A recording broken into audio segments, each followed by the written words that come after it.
Bueno, vamos a iniciar la clase de geografía ahora con el nuevo cambio de horario. La clase de virtual va a ser de 8:40 a 9:30, ¿no? Una hora más nos adelantaron, ¿no? Tenemos la siguiente hora. Bueno, empezamos con la cuarta y última actividad del primer parcial. Y vamos a hablar de las partes del Sol y vamos a hablar de los movimientos que tiene la Tierra, ¿no? No sepan ustedes qué tan importante, qué beneficios tiene el Sol hacia nosotros, en este caso en la Tierra, principalmente.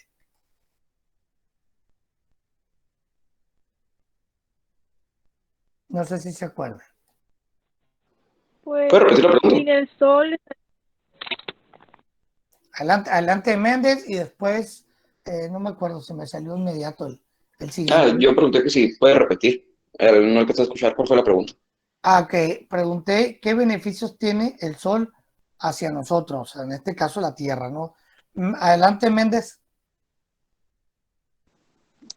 Quiere decir que sin el sol no se llevarían a cabo todos los procesos químicos y biológicos que existen en la Tierra para que nosotros estemos vivos y no, pues no habría vida en el planeta. Ok, sí, está muy bien. Zavala.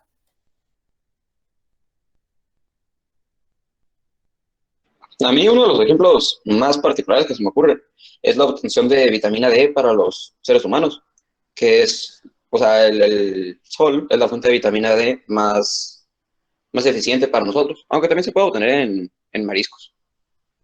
¿Y para qué necesitamos la vitamina D, más o menos? Si te acuerdas. No, eso sí, no lo sé. Sí, Solo sé están bien. que de ahí la obtenemos. Está bien. Por ejemplo, ahorita como dijo Méndez, como dijiste tú, Zavala, es muy importante en este caso los procesos biológicos, químicos, ¿no? Por ejemplo, ¿quién produce el oxígeno?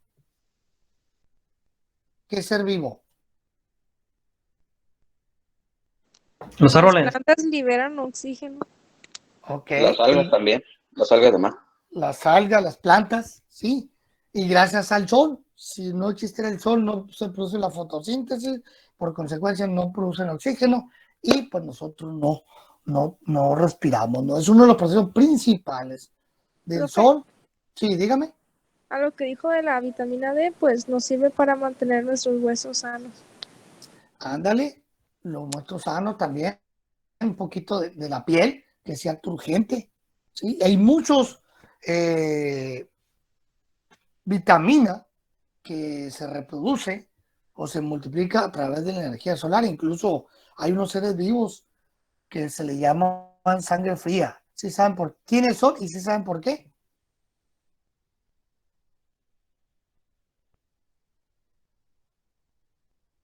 ¿A qué seres vivos se le llama sangre fría?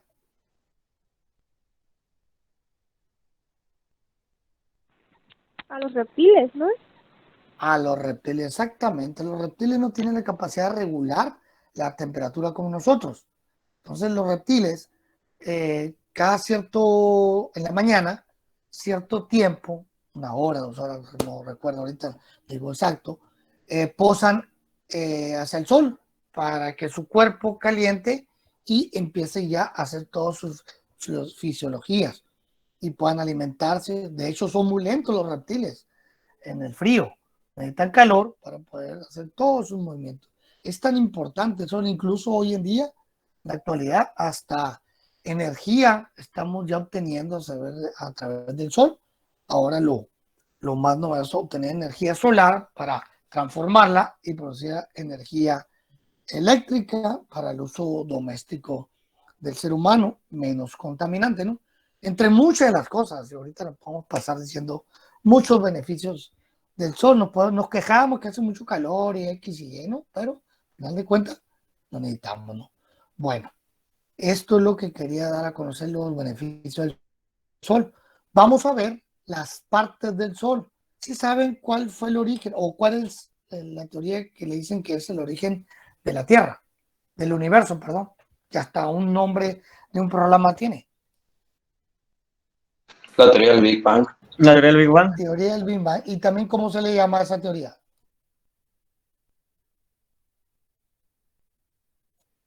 la teoría de la gran explosión, ¿no? Esa teoría se dice que eh, el universo era una bola grande de energía. Tenía tanta energía que explotó, se fragmentó y así se fueron formando las estrellas, se fueron formando los planetas que nosotros conocemos y muchos que no tampoco todavía, pero el trozo más grande fue la del Sol, ¿sí? Y quedó en el centro, en este caso en la Vía Láctea de nosotros,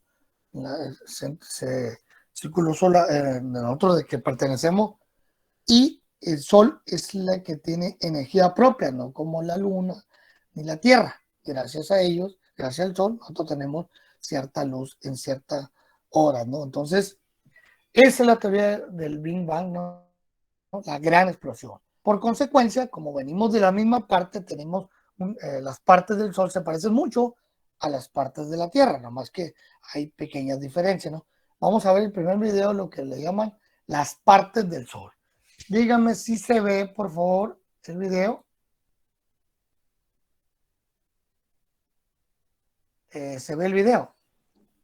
Mm, Sí, profe. ya, Ok, ajá. ahí le va. Están, les saluda Geohistoria con la. Esta vez para compartirles un breve video sobre el Sol y sus características, ¿no? Empecemos rápidamente, ¿no? Recuerda que el Sol es una estrella, ¿ya? Y en cercanía es el astro o estrella más cercano a nuestra Tierra, ¿no? Pero ¿qué realmente es lo que significa este término Sol, ¿no? Recuerda que el término Sol deriva, ¿ya? Del latín solis, que significa estrella luminosa. A su vez deriva de la raíz indoeuropea Sawel, que significa brillar, ¿no? Entonces podríamos decir que el Sol es el astro de mayor brillo en el sistema solar. Esto debido a su cercanía. Pero ¿qué otras características presenta el Sol? Recuerda que el Sol presenta una forma, y concretamente la forma que presenta el Sol es esférica. Además, el tamaño que presenta el Sol, recuerda que las estrellas, según el tamaño, se clasifican de diversa manera, ¿no? Es así que el Sol, pues es una estrella de tamaño medio, ¿ya? Además, vamos a decir que el estado en el cual se encuentra es el estado plasmático, ¿ya? Y presenta una edad media de 5.000 millones de años, ¿no? Que es lo mismo decir 5 eones. A su vez, vamos a decir que el Sol generalmente está compuesto por hidrógeno, helio y elementos pesados. El mayor porcentaje, pues, de gas que presenta es el hidrógeno, con un 75%, seguido del helio con 23% y otros gases que pueden ser gases muy pesados, como el hierro, carbono, magnesio, entre otros. La distancia a la que se encuentra el Sol con respecto a la Tierra viene a ser una unidad astronómica, que es un sistema de medida del universo, ya que es lo mismo decir 150 millones de kilómetros de distancia. A su vez vamos a decir que esta distancia, la radiación solar, pues, demora en llegar a la Tierra prácticamente 8 minutos con 18 segundos. Bueno, con respecto a las partes del Sol o la estructura del Sol, pues, vamos a decir que el Sol está compuesto de varias capas, ¿no? Es así que vamos a mencionar, por ejemplo, que la capa interna es el núcleo, seguido de la zona radiactiva, la zona convectiva, la fotosfera, el estrato inversor, la cromosfera y la corona. Recuerda que las capas interiores, es decir, el núcleo, la zona radiactiva, la zona convectiva y la fotosfera, vienen a formar el disco o esfera solar, ¿ya? Las capas restantes, es decir, el estrato inversor, la cromosfera y la corona, forman solamente la atmósfera del Sol. Entonces, de esa manera se estructura el Sol. Bueno, entonces veamos en este caso al núcleo. Recuerda que el núcleo es la capa central, la capa interior del Sol.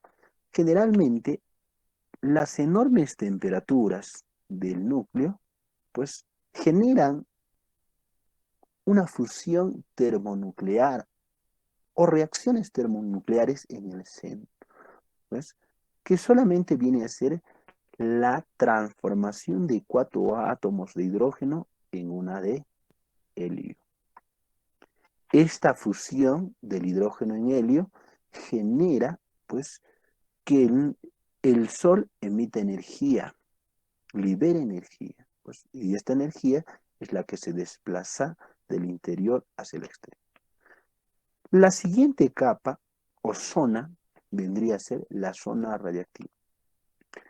Es una zona que cubre el núcleo, que prácticamente cumple la función de transportar toda la energía del núcleo, pues, en forma de radiación.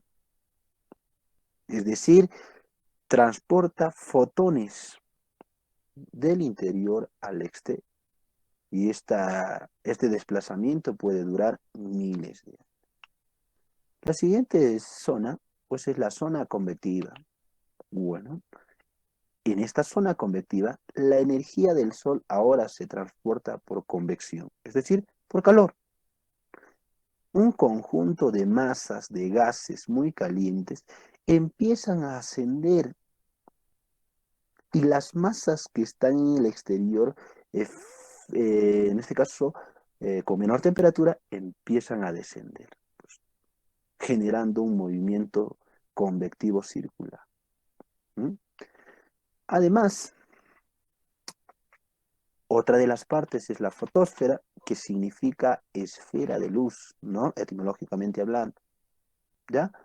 Y justamente porque es de aquí, de la fotosfera, donde parte toda la energía luminosa y calorífica que llega a la Tierra, ¿ya? Además, vamos a decir que es la superficie del Sol.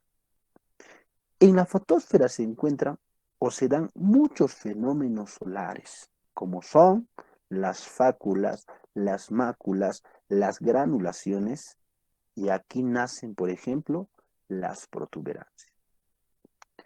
¿Qué son, por ejemplo, las fáculas? Las fáculas vienen a ser las zonas brillantes del Sol,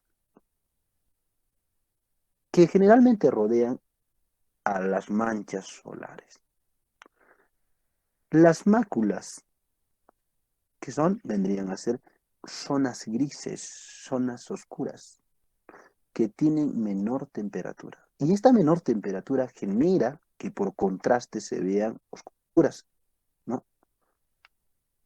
Además, en la fotosfera nacen las protuberancias, ¿no? Que son prácticamente chorros de gas muy caliente, pues, que salen de la fotosfera y son visibles en la siguiente capa llamada la cromosfera. Además que en esta zona de la fotosfera presenta una estructura granular, presenta granulaciones, ¿no?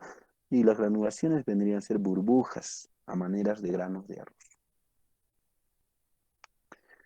Una subcapa también importante es el estrato inversor. Hay muchos autores que no lo consideran porque es una capa muy delgada, que solo puede llegar a 700 o a 1000 kilómetros de grosor, ¿no? No muy notoria, incluso no se nota, ¿ya? Pero que la función importante del estrato inversor viene a ser que invierte, pues, el espectro solar,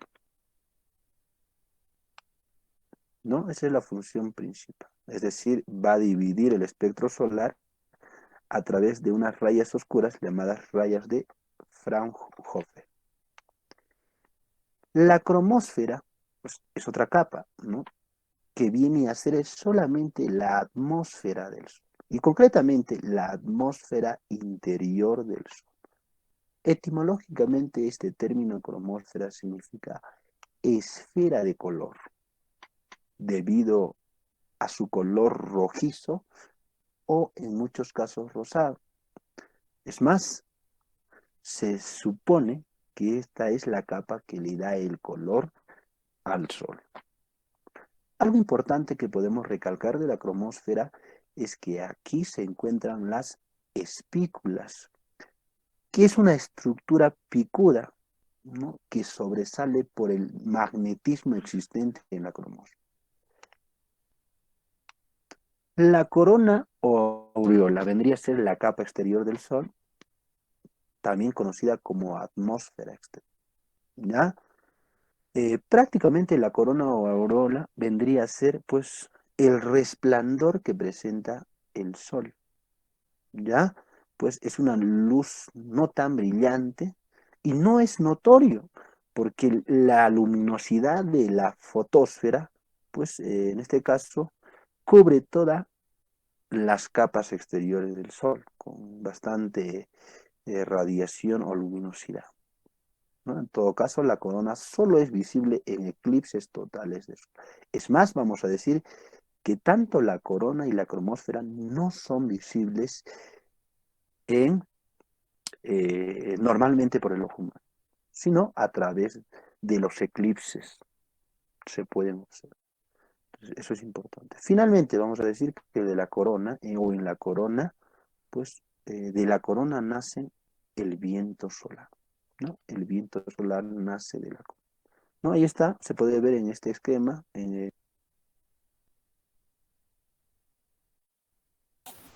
Ok, este sería las partes del Sol. Son muy parecidas a las partes de la Tierra, más que hay ciertas diferencias, ¿no? Ya he explicado lo que son las partes del Sol y con los documentos que ustedes tienen ahí en su plataforma van a poder realizar la actividad, ¿sí? Son muy parecidas. El día que hablemos de la Tierra, se van a dar cuenta que son muy parecidas las partes porque tienen el mismo origen, ¿no? De dónde viene la Tierra del Sol, de la gran explosión que se llama el Big Bang, ¿no? O la gran explosión. Volviendo a la Tierra, ¿cuántos movimientos tiene la Tierra? Los más conocidos, ¿cuáles son? A ver si se acuerdan. Rotación y traslación. Rotación y traslación, perfecto. Son los más conocidos, pero hay otros dos que pues tardan más en notarse, que se llama precesión y nutación, que los vamos a mencionar en un dado momento, ¿no? ¿Cuál es la característica principal del movimiento de rotación? ¿Cuál es la consecuencia más notoria del movimiento de traslación? ¿De traslación o de rotación? Perdón, de rotación, perdón. Primero Pues rotación. el día y la noche. El día y la noche, ¿no? Tiene muchas consecuencias, pero principalmente el día y la noche. Normalmente, jóvenes, se dice en la práctica que la duración es de 24 horas. A fines prácticos, pero para fines exactos, el movimiento de rotación se hace en 23 horas, 56 minutos y 4 o 3 4 segundos. minutos ahí. ¿Cuánto? 4 segundos. 4 segundos, no tenía exacto ahorita, ¿no? Por eso los años bisiestos, ¿verdad? Para compensar por esos minutos que nos estuvieron contando por 4 años. Que forman un Ándale, día cada 4 años. exactamente. Mucho dice, oye, ¿por qué 4 años? O sea, normalmente cerramos a 24 horas, pero no, se cierra en 23 horas y 56 minutos y el segundo no me las acuerdo, ¿no? Como dicen por ahí, ¿no? Entonces, súmale esos 4 años y se agrega, como tú dices, Méndez Ríos, un día más, que es el día bisiesto, ¿no? Que se le agrega al que tiene menos, en este caso, en febrero, ¿no? Por eso es año bisiesto, ¿no? Pero para fines más exactos, ¿no? ¿Y cuál sería la consecuencia más notoria del movimiento de traslación?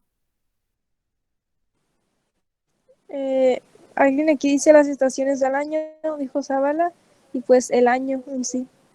Exactamente, las estaciones del año que hace poquito yo los mencioné, acabamos de pasar, lo que es el equinoccio de otoño, ¿no?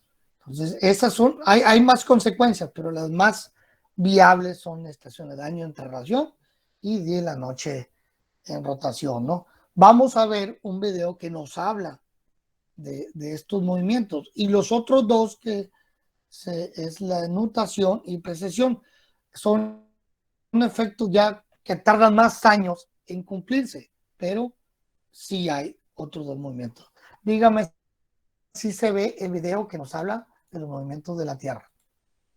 Ahí le va, permíteme. ¿Se ve el video? Sí, profe. Ok, ahí les va. Conocer un poco sobre los términos equinoccio y solsticio. Bueno, los movimientos de la Tierra son dos. El movimiento de rotación, que es el movimiento que realiza la Tierra sobre sí misma, sobre su propio eje, y el movimiento de traslación, que es el movimiento que realiza la Tierra alrededor del Sol. Teniendo en cuenta esto, cada uno de estos movimientos traen consigo unas consecuencias. Hablaremos primero de las consecuencias del movimiento de traslación, de rotación, perdón. Una de las consecuencias de este movimiento es la diferencia entre el día y la noche. Esto se debe principalmente a que mientras una parte de la Tierra está iluminada, la otra parte está en la parte oscura o está oscurecida. Tenemos entonces la sucesión del día y la sucesión de la noche. La Tierra, a su vez, tiene un periodo de 24 horas. Es el periodo en el que dura para realizar su movimiento de rotación. Quiere decir que dura 24 horas para llegar de un punto nuevamente a ser iluminado por el sol. Y es así que nosotros tenemos 24 horas en el día. Es una forma de organizarlo. Y nace consigo las zonas horarias o los usos horarios. También el movimiento de rotación nos ayuda a que se presenten las mareas en nuestro planeta. Y también este movimiento, por su gran velocidad, hace que los polos estén achatados. Por lo tanto, nuestra Tierra en realidad no es una esfera. Continuamos. Teniendo en cuenta que el primer movimiento, la primera consecuencia que explicábamos era la del día y la noche, también decíamos que la Tierra tenía 24 zonas. Esas 24 zonas o áreas se les llaman usos horarios. No son más que la división del día en 24 periodos. Cada uno de esos periodos equivale a una hora. Y tomamos como punto de referencia el meridiano de Greenwich o meridiano cero. Desde aquí podemos partir. Si partimos hacia la derecha, sumamos una hora, y si partimos hacia la izquierda, restamos una hora. Y así podemos sacar fácilmente la hora que hay entre un país y otro, dependiendo en qué zona horaria se encuentra. Con relación a las mareas, podemos decir que las mareas han sido muy importantes y también la influencia que ha tenido la Luna sobre nuestro planeta.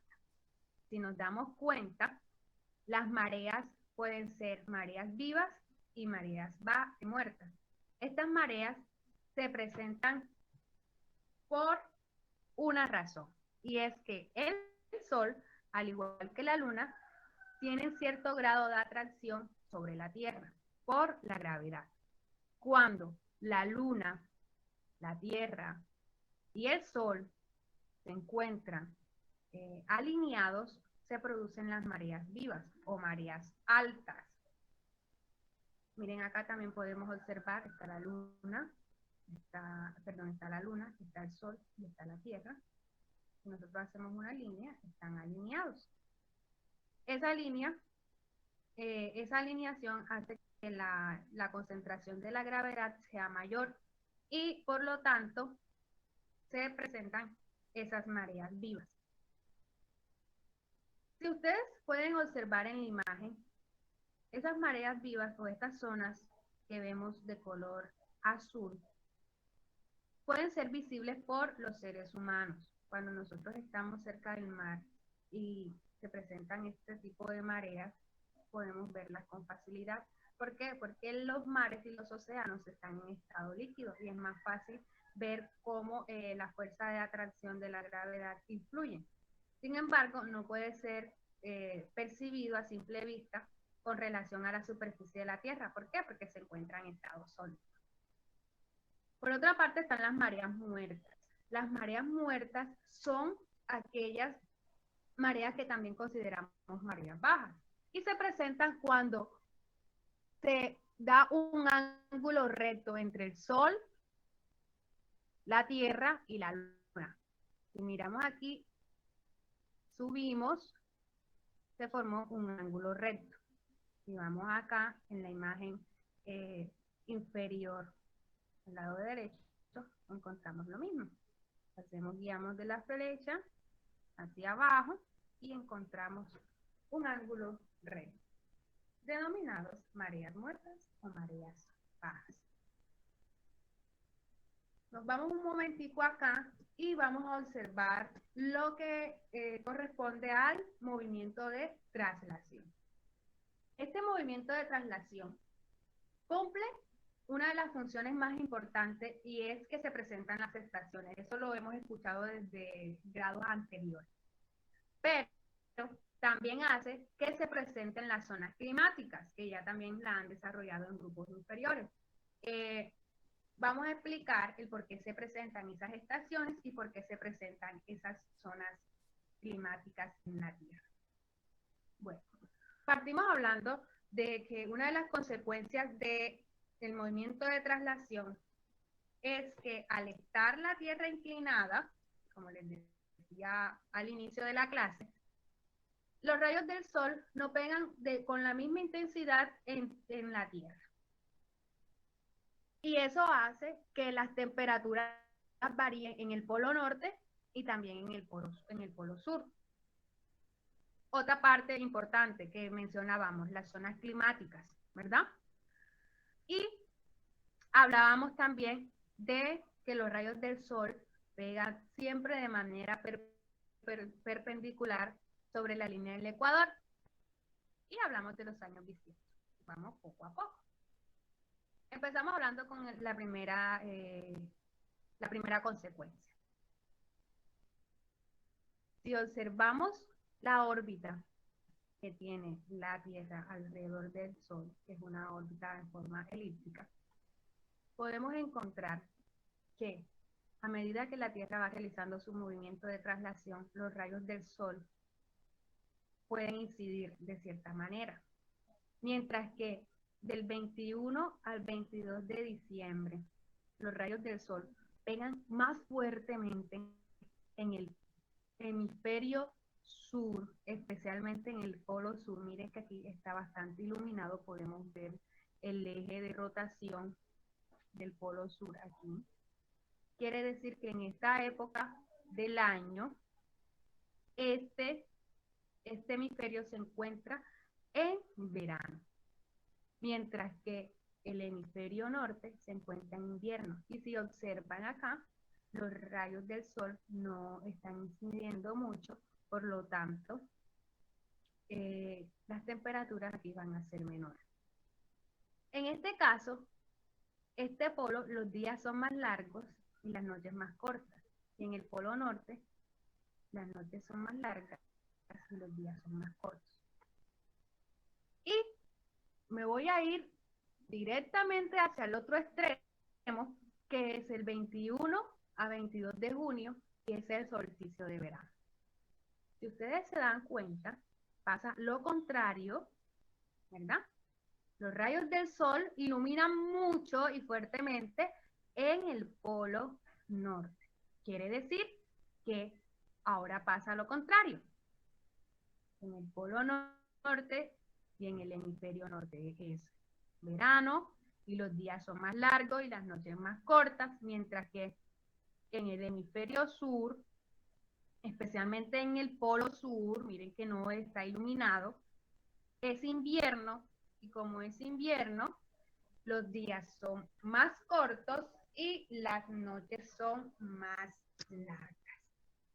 Ahora quiero hablarles un poquito de esta palabrita. La profesora me habló de solsticio ¿Qué será eso? Los solsticios son los momentos en el que el sol pega intensamente en alguno de los dos trópicos. Recordemos que esta línea que vemos bien delgada se llama línea del Ecuador. La línea del Ecuador divide el planeta en dos partes iguales, hemisferio norte y hemisferio sur. Y es un punto de referencia para hablar de las latitudes que tiene nuestro planeta. Pero resulta que la línea del Ecuador no es el único paralelo que tiene el planeta. Tenemos el trópico de Cáncer y también tenemos el círculo polar ártico. Y en el hemisferio sur tenemos el trópico de Capricornio y el círculo polar antártico. Los solsticios son los días precisos en los que los rayos del sol pegan intensamente en uno de esos dos trópicos. En este caso, si estamos en el hemisferio norte, vemos que el sol va a pegar directamente en el trópico de Cáncer y se le llama solsticio de verano. ¿Por qué? Porque estamos en verano, ¿verdad? Si podemos ver, el hemisferio norte está en verano. Y tenemos del otro lado el solsticio de invierno. Y es precisamente cuando los rayos del sol pegan intensamente en el hemisferio sur y recordemos que en el hemisferio sur encontramos el trópico de Capricornio. ¿Listo? Continuamos. Yo me voy a esta imagen que tengo. Observo que primero me están hablando de equinoccios y que los equinoccios se dan en marzo y en septiembre. Y son precisamente los días en los que los rayos del sol pegan de manera igual en ambas partes de la Tierra, tanto en el hemisferio norte como en el hemisferio sur. Entonces, un equinoccio quiere decir igual. Por eso decimos que los rayos del sol inciden de la misma manera en el polo norte y en el polo sur. Sin embargo, acá está un poco sombreado, pero me estoy refiriendo precisamente al hemisferio, a los dos hemisferios. En esta época del año, todas esos países que presentan estaciones, los días tienen la misma duración. Mientras que acá, cuando están en verano e invierno, no pasa lo mismo. Esto es importante para esos países que presentan las estaciones. En el caso de nosotros, que vivimos en una zona tropical, no tenemos estaciones. ¿Por qué no tenemos estaciones? Porque resulta que los rayos del sol siempre están directamente enfocados en la línea del Ecuador. Si vemos aquí, está iluminado. Miramos la siguiente imagen, está iluminada. Igual sucede acá y también sucede aquí. Por eso nosotros no tenemos estaciones. ¿Listo? Vamos a continuar. En esta imagen podemos tener un concepto, ya les expliqué, pero vamos a leer esta imagen que tenemos. Vamos a leer el concepto que tenemos y vamos a mirar la imagen. Dice que un equinoccio es un momento del año en el que los rayos del sol están directamente en la línea del Ecuador, ¿verdad? Y además ilumina ambos hemisferios. Esto ocurre 2 veces al año, alrededor del 21 de marzo y el 21 de septiembre. Miren que los rayos del sol están aquí. Continuamos. Y un solsticio, miren que aquí me dicen sol quieto, o sea, está enfocado en un punto fijo. Los solsticios son eventos de los cuales el sol alcanza su punto más alto o el más bajo del año en el cielo. Su punto más alto sería el trópico de Cáncer, ¿verdad? Porque es en el polo norte. Y su punto más bajo sería en el trópico de Capricornio, que se encuentra en el polo sur. aquí vemos claramente lo que les acabo de explicar. Entonces miramos los solsticios. Miren que acá me están resaltando para recordar, ya eso lo debimos socializar en grado quinto, se socializó de hecho en grado quinto, y miramos los paralelos. Tenemos aquí la línea del Ecuador, el trópico de Cáncer, el trópico de Capricornio, círculo polar y el círculo polar. Verano quiere decir que los rayos del sol están directamente en el trópico de Cáncer. Aquí vemos rayos directamente en el trópico de Cáncer. Estamos aquí en el solsticio de verano. Y por el otro lado tenemos el solsticio de invierno, en el que, por el contrario, los rayos del sol están enfocados en su punto más bajo, que es el trópico de Capricornio. Me dicen que también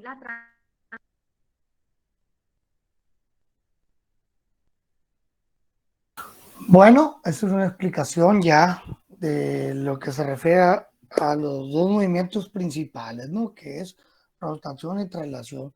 No sé si tengo una pregunta, si ya vieron la actividad, ya la observaron la actividad, ya la descargaron.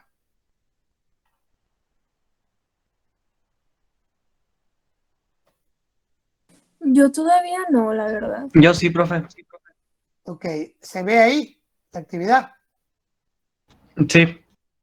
Ok, está en dos partes. En primer lugar, la primera parte, ustedes deben de investigar las partes del Sol, en este caso, lo que es el núcleo, zona radiactiva, zona convectiva o intermedia, fotosfera, cromosfera y corona. Ahí van a investigar temperatura aproximada, espesor en kilómetros, si es que lo tiene, y otras características, ¿no? En cada una de ellas deben de investigar, y como ahorita mencionamos, los movimientos, que es de rotación y traslación, que consiste en y cuáles son sus consecuencias. Algunas las mencionaron, igual de traslación, y aquí abajo te dice las otras dos, que es la que mencioné hace rato, es la de precesión y nutación, que esas la tienen que entregar a más tardar el domingo, ¿no? Porque el lunes ya se descuenta punto. No sé si tengo una duda de la tarea, de la entrega,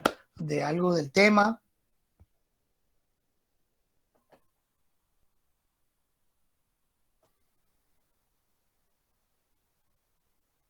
Hago recordatorio que va a ser esta misma hora, así va a quedar hasta nuevo aviso, ¿no?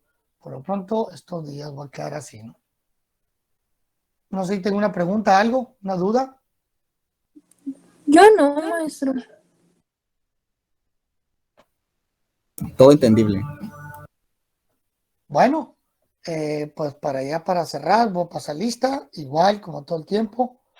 El que tenga micrófono diga presente, el que no ahí me hace el favor de poner en el chat, y alguien que me podía ayudar si maestro dijo en el chat o algo,